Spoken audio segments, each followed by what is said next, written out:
The Cubs open an important stretch with the loss to the White Sox, and they get bad news on Marcus Stroman. We talk about it all right now. You are Locked On Cubs, your daily Chicago Cubs podcast, part of the Locked On Podcast Network, your team every day.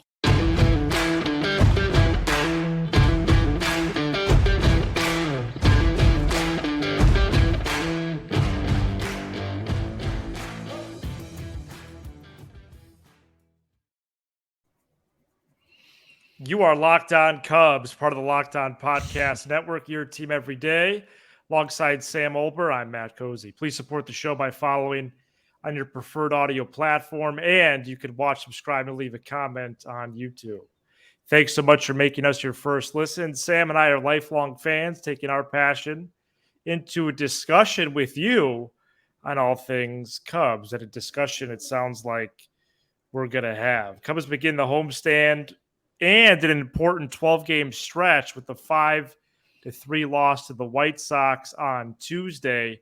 Cubs led 2-1 after the first, but the Sox answered immediately in the top of the second to lead 3-2. Cubs did tie at 3-3, but the Sox added two more and went on to win.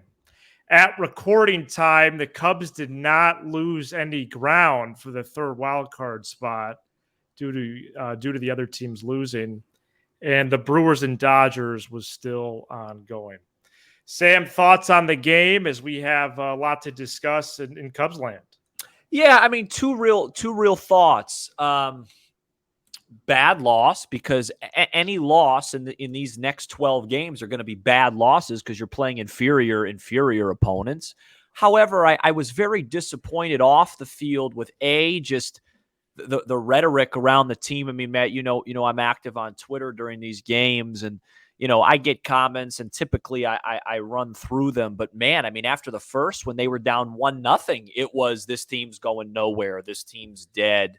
I'm certainly not there, and Lord knows I am not a symbol of positivity by any means. But goodness gracious, everybody was just, Kyle Hendricks would never pitch a game for the Cubs again. Things like that. Well, that's our culture, though.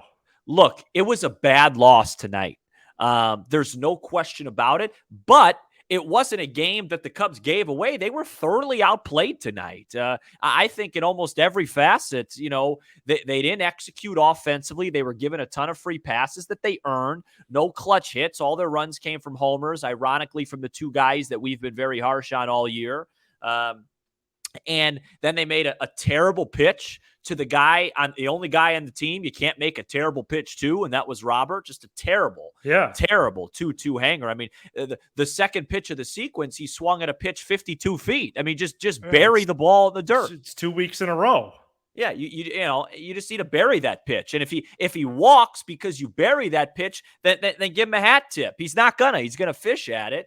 And then they had guys thrown out. Give credit to Grandal on that throw. And the Cubs gave up a bunch of steals, and Owsley gave them an extra. It was a bad loss. It was a bad loss to a team that, and it is not a coincidence that the White Sox got rolled by the Brewers and then came in here and played one of their best games of the year. It's a rivalry game. Yeah. They have nothing to play for. They were up for it. Their fans were up for it. Their players were up for it. Robert hit that home run. You would have thought it was Game 7 of the World Series when he hit that home run, right? It was a good performance from them, and one where the Cubs, I think, need to raise their intensity level. We need Wrigley. I thought Wrigley was quiet tonight. I thought it was going to be a rock show there all week. I thought Wrigley was quiet tonight, even when it was like 3-3. Just didn't have a very good vibe to it. It wasn't loud. No. And I think the Cubs are going to bounce back on Wednesday night.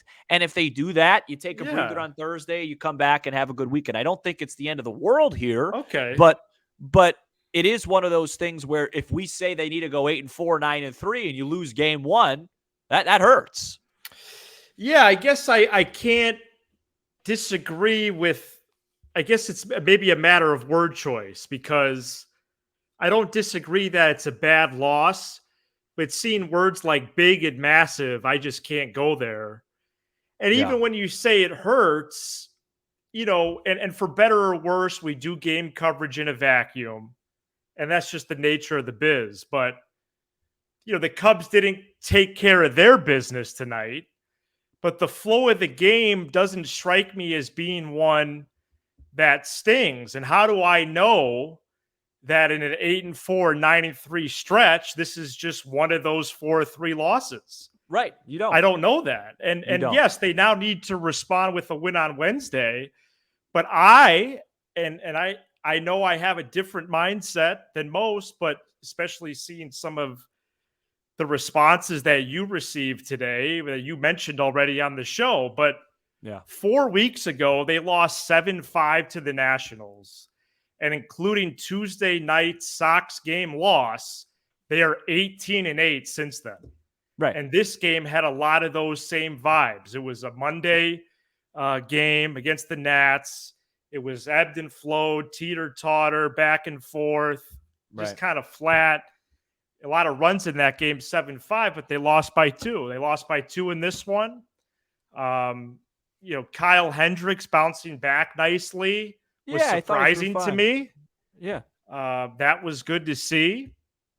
Happ and Suzuki both homered. But aside from those homers, they got 3 singles. Right. How do you win? That was the game. How do you win a game with 3 singles? Yeah. So I'm struggling to get there in terms of the bigness of it. The fact that it's against a bad team stinks, but I think that the main goals that they have, all the other teams losing notwithstanding, I think are still in front of them. Yeah, I think we're on the same page. I think tomorrow, really, Wednesday night, will describe tomorrow's different for sure. Yeah, I think if they come back and win on Wednesday, then you look at this as a blip on the radar and move on. If they don't, it's real trouble. I mean, I think correct.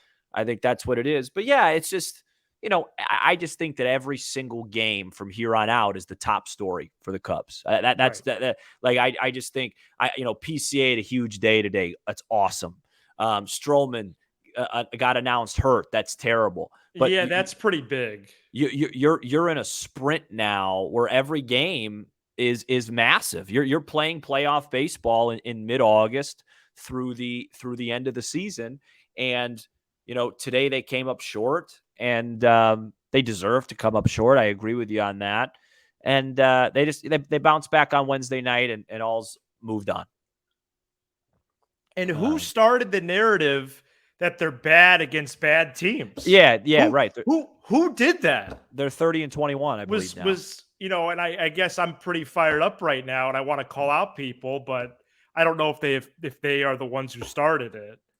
But yeah, 30-21 now against teams with an under 500 record. That's of course thanks to my crack research staff, which is me.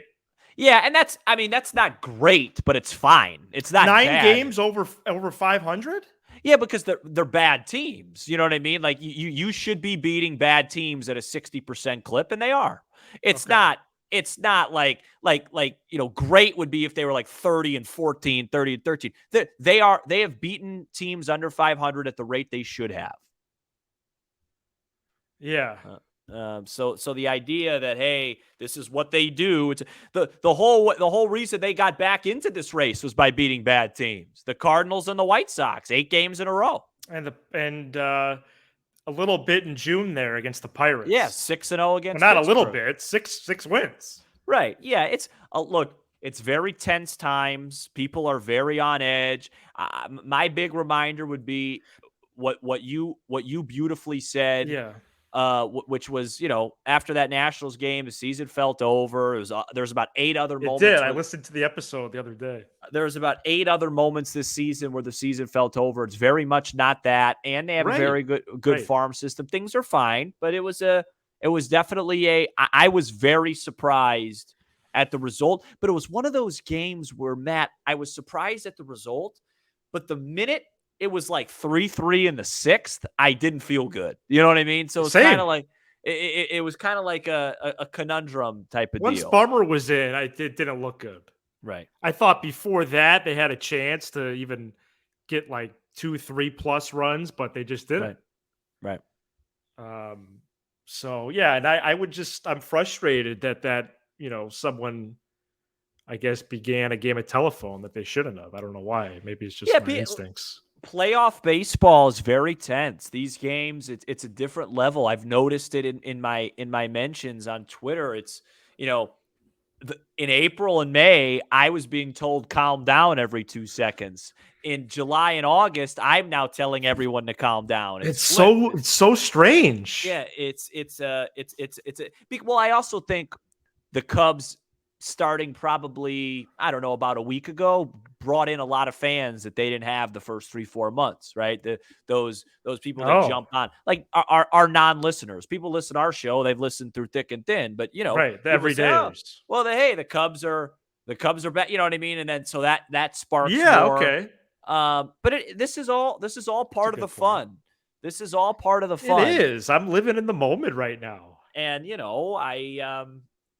I just, I got I have this group chat for my fantasy baseball, and it's about half Sox fans, or I would say maybe like 60% Cubs and 30-40% Sox. And one of the guys in the group got really upset at the Luis Robert bat flip. Oh, yeah. And kind of stared at it. And then, everybody in this group's modern baseball. So they're like, hey, let the guys express themselves. And, what? And my whole point was just, I just said, look, I don't care that he flips his bat. It's a bit eye rolling when you're probably one of the most embarrassing organizations, not only in baseball, but all of sport. And, well, you shouldn't turn your back to the field. Yeah. And it sparked a huge Cubs Sox thing back and forth. Yeah. And I think that might be part of why people were so on edge tonight, because maybe it was Sox. The White Sox. Yeah. And remember, the Sox really just cost us 4 games because they lost 3 to Milwaukee, and then they came in here and beat us. Right. So, people are on edge, and that's fine. My whole thing is come back Wednesday night, win a baseball game. I don't care what the score is, win it. And then you take the day off Thursday and you feel much better. Another big story on Tuesday was the news of Marcus Stroman. He has a new injury. I think this is quite big. Who's going to make these 8 or 9 starts down the stretch if he can't return? Right. We talk about it next. A new sponsor here on the show, Bunches. Bunches is a social community where you can talk about sports with fans in real time. It's a group chat for sports fans. Sam talked about his group chat a minute or two ago. Now you could do it in a social community on Bunches. It's a brand new app built for sports fans where you can chat sports in real time. And you can download it in the Apple App Store right now and have conversations with other sports fans. Of course, this is ideal during a ball game, could be after the game, could be pre-game. But this is every day. As baseball is a companion sport, you can talk about it on a daily basis with Bunches. Download the Bunches app today, and when you do, our friends at Bunches have featured the Locked On MLB Bunch in the Discover tab. You can also click the link in the description show notes of this episode to join the Locked On MLB Bunch community today. Try out Bunches right now. The Cubs play the White Sox at 7:05 p.m. Central Wednesday, and you can listen to every pitch with the Cubs hometown broadcast on SiriusXM on the SXM app. Search Cubs, or tune into channel 844 and catch the Cubs all season long on SiriusXM. Cubs starting pitcher Marcus Stroman, who went on the injured list on August 1st with a hip injury, was projected to be activated from the IL and start Wednesday. But his status is now again questionable, as the Cubs announced before Tuesday's game that Stroman has a ribs injury. The Cubs are calling it right rib discomfort, which Stroman started feeling after his bullpen session on Sunday. Javier Assad is now going to start on Wednesday, and the options are running thin to start on the bump for the North Siders here. Yeah. My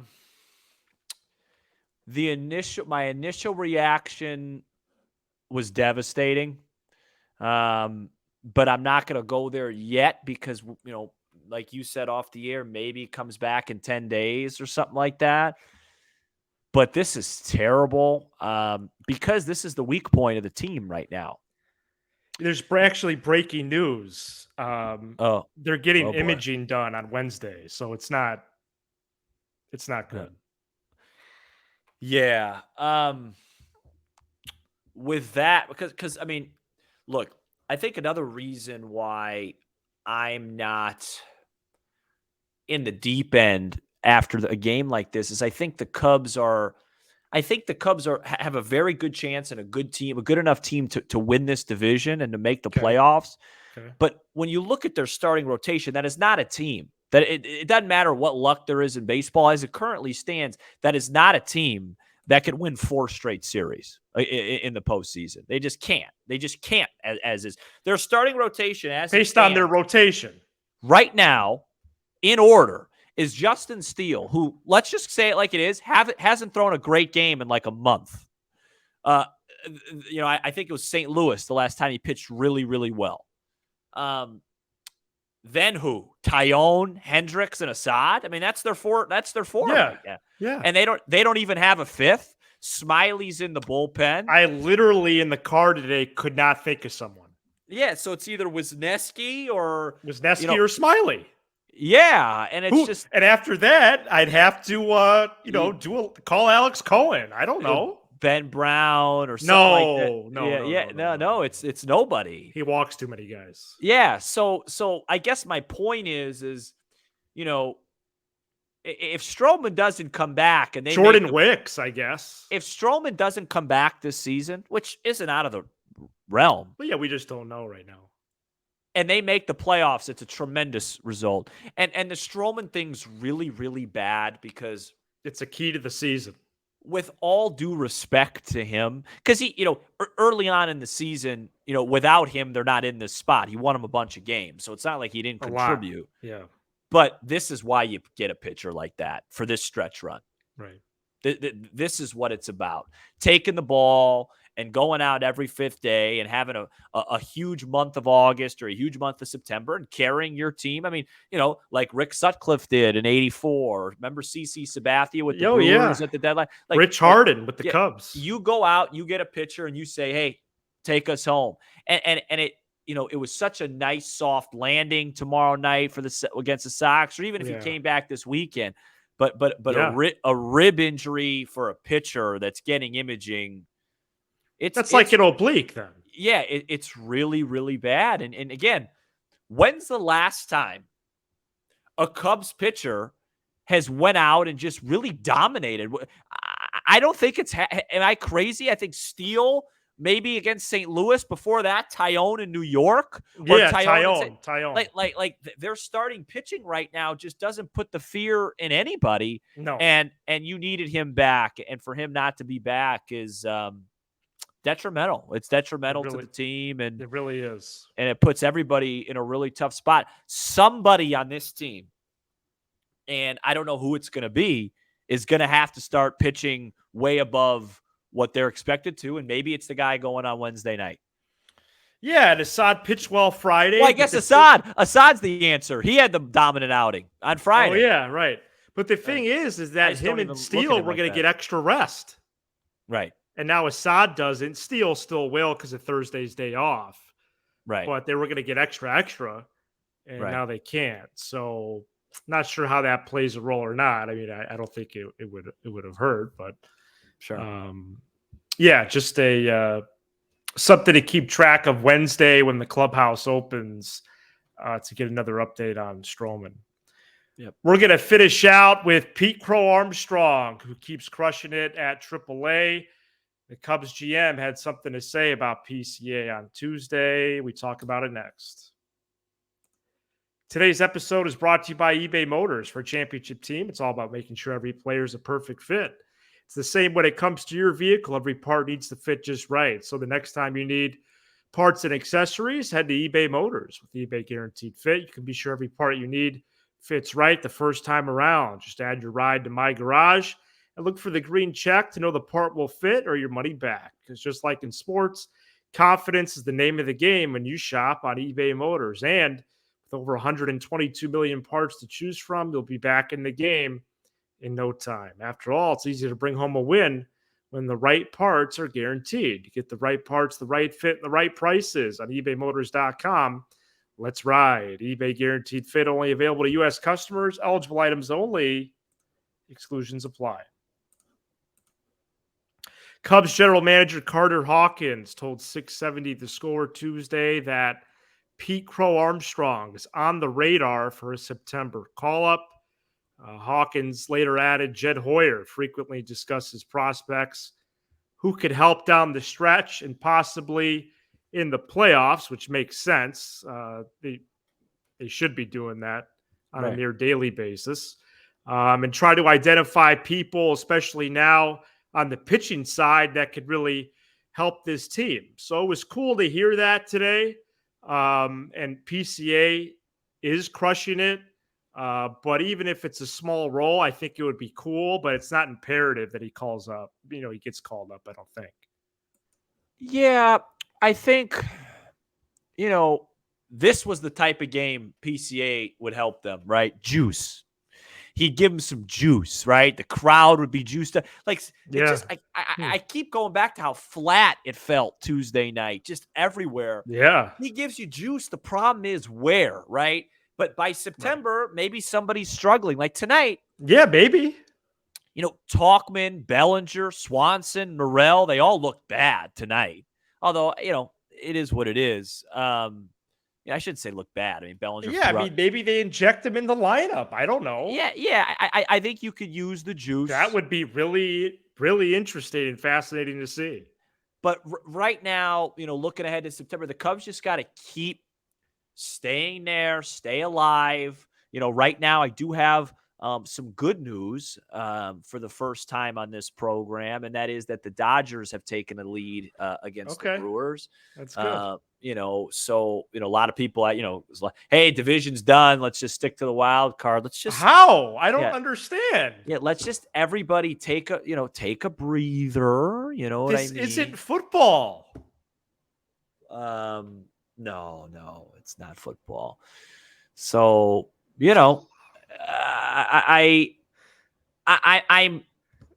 I'm cautiously optimistic right now.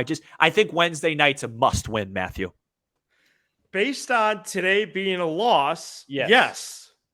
They have to come out and get that game because and the fans are on edge, so you want to get off to a good start. And I was fine with what Ross, or I guess technically Andy Green. By the way, we didn't touch on that ejection. I'm not quite sure what happened. Nobody knows why he got thrown out. I think it was something with a balk. I think it was something with a set piece. I think that's what Megan Montemurro said. It's interesting. Ross gets I didn't see that, but he ignores the big stuff and gets very irritated at stuff that we don't even see. Because I thought the umpire was terrible again tonight. Umpires in baseball this year haven't been very good. But I think that what happened to the strike zone? Yeah, I think that it's just one of those games that you have to get, and I think everybody will be able to exhale because fans are we're trying to create a problem that isn't there yet. Yeah, they haven't gotten swept by the White Sox yet. Right. They haven't. Right. They have 9 innings to play. That's not Wednesday reality night. Yet. Yeah, if it is, then maybe the tone changes. And now it's 4-1 Dodgers. So you're going to wake up. Okay, so then what's the problem? Yeah, you're going to wake up on oh God, I'm so confused at the dates. You wake up on Wednesday. You're going to wake up on August 16th. You're going to be 1 game out of the wild card and 3.5 games out of the division race. Go win a baseball game. 43 to play. Yeah, and go win a baseball game and then exhale. Fantastic. I enjoy breathing. Yeah, exhale. We're going to be live after Wednesday's game. That's going to be regardless of the result, by the way. Yeah, we're going to be live. We're going to be live after the game. It's going to be Assad versus Clevenger, the former Indian. And Guardian, excuse me. Yeah, it's okay. Happens. And shout out to the everydayers who are with us all 5 episodes throughout the week. And you can become an everydayer by checking us out each and every weekday. Be sure to hit that subscribe button for Locked On Cubs on YouTube and smash the like button for the algorithm. Apple, Spotify, and wherever you get your podcast. and of course streaming on SiriusXM. Cubs White Sox at it again Wednesday. Will be live after that ball game. He's Sam Olber. I'm Matt Cozy. This is Locked On Cubs.